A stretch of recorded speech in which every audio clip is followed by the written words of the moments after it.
of Old Montreal, Ville-Marie, we often think of French settlers, New France, as well as Jacques Cartier and the beautiful architecture they left behind.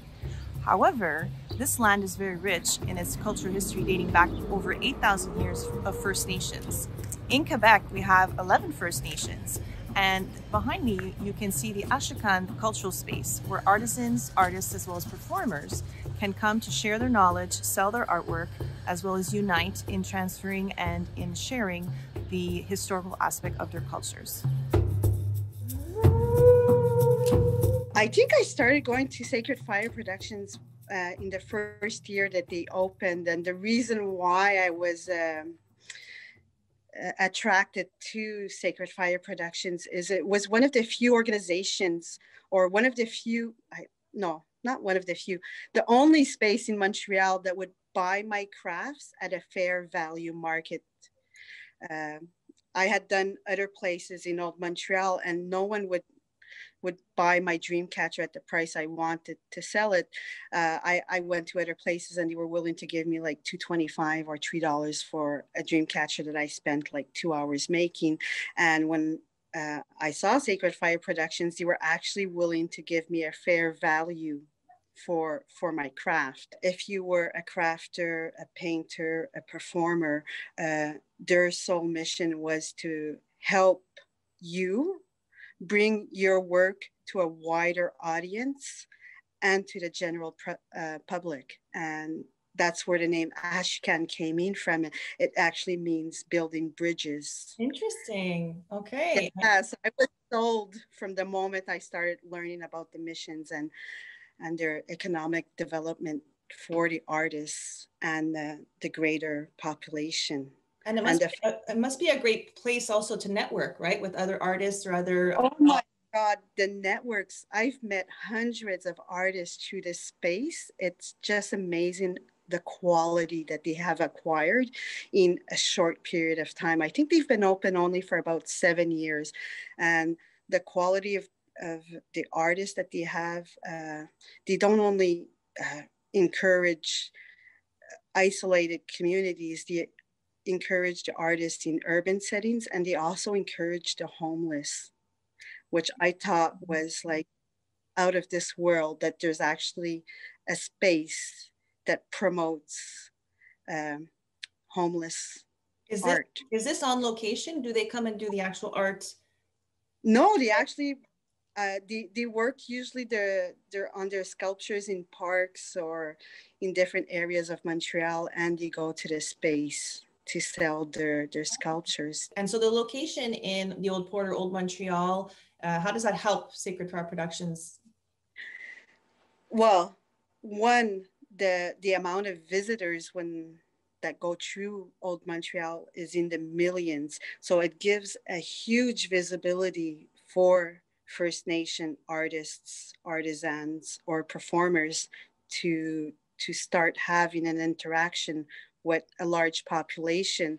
And it also enables others to get to know the First Nations of Quebec. We did do an online store also to help our artists navigate through the COVID crisis, to give them a platform.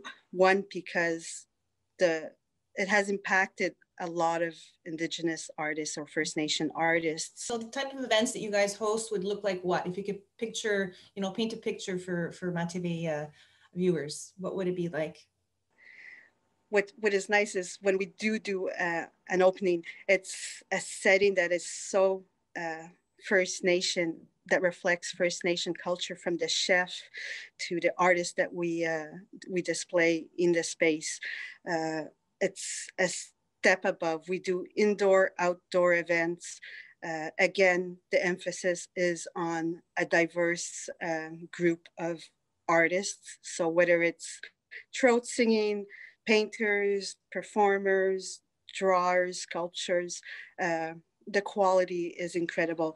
The vision that we see when we find an artist, and we start planning with the artist on how we see their work in a space, and we try to complement it with having a catering services of professional Indigenous chefs, a lot of volunteers also. We're always looking for volunteers, and a lot of community members in the urban area of Montreal go down to Old Montreal to attend these events. So, and is there a cost? Is there a fee to attend? How does that work? You know what? Most of the time, the events are free. And if there is a cost to some events, it's minimal.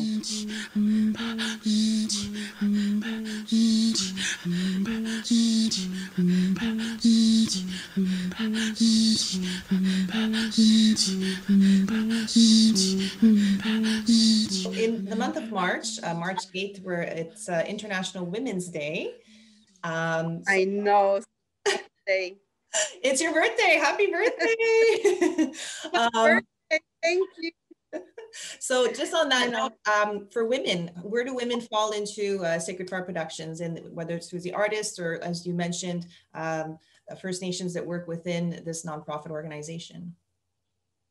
You know, I think because as women, we have a huge pride in transmitting our knowledge to our children, our grandchildren, and to the next generations. And that's what Sacred Fire Production does. It does the revitalization of Indigenous culture, First Nation culture, and we love to spread our culture with the public. And when I first took this position as a board of director, I was thinking of my mom, who has passed away a few years ago. And I said, my mom was a huge cultural ambassador, not only to myself, but to my children. And she was also a teacher, and she also implemented that in her everyday life with the people that she interacted with. I had an old picture of me and my daughter doing crafts together, and I showed it to her, I think a day or two ago, and she said, I miss our interactions and us working together on crafts and talking and sharing, which is an important part of our culture. Well, thank you so much for joining us at MAtv and sharing your experience and everything you've come to this point. I think it's very useful to know what's going on in First Nations culture, and also just the sharing and the accessibility that's available in Montreal.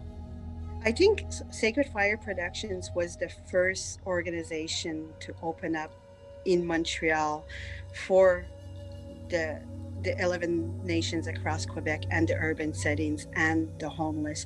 And, to be part of something that has included everyone across Quebec from different communities, I think that's what touches my heart about this organization, the openness they have for every artist. It doesn't matter what your background is, or where you're from, or what's your status, from doing well in the city to being remote communities to being homeless. Their doors are actually open to everyone, and I think that's what attracted me to this space. I couldn't agree more. Well, thank you so much. Thank you.